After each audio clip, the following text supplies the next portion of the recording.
Welcome back to Scouse Farm. As promised, I was going to do a video about the blight of the potatoes and where it affects the leaves and how you can identify it. So what we have, if I zoom in here on this pot, we've got lots of black spotting on the leaf, and this is the start of potato blight.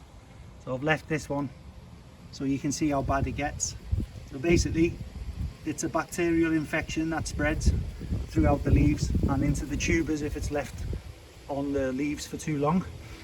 And I think it's called, I'm going to try and pronounce it, I think Phytophthora infestans, and I'll leave a link down below, so have a look in the description down below on the video, and there'll be a link to the spelling of infestans, and there'll be a link to a website which explains what potato blight is and how it spreads.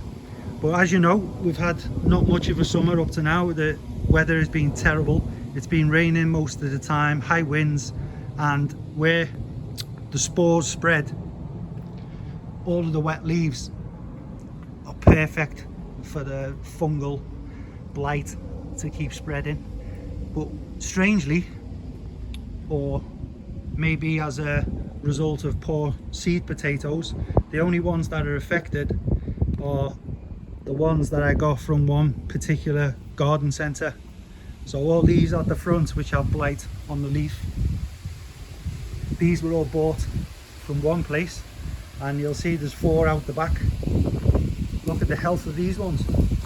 And these are King Edward, which are supposed to be susceptible to blight more so than a lot of other varieties. So there are certain varieties that appear to get affected more than others, but for some reason all of my King Eddies, King Edwards and Nicola variety potatoes, which are these, are not affected. Just the ones I got from one particular garden centre. So I think we must have had a problem with the seed potatoes there, not the best quality. But as you can see from the previous video with the harvest, even though there was blight on the leaves, the harvest wasn't affected and the tubers were perfectly fine. So I don't think it's the end of the world if you do see potato blight on the leaf. At least it's only when it gets into the tubers that it becomes a problem. So what I'm going to do now after this video is I'm going to cut back all of the affected blight leaves, and then I'm just going to leave the green ones that aren't affected to try and get a bit more energy from the sun and thicken the tubers up within the pots. But this one particularly is losing a lot of the green, so I think that's going to be getting close to being ready to harvest anyway. And following on from the last video, dun, dun, dun, here we have the harvest of the first earlies Pentland Javelin.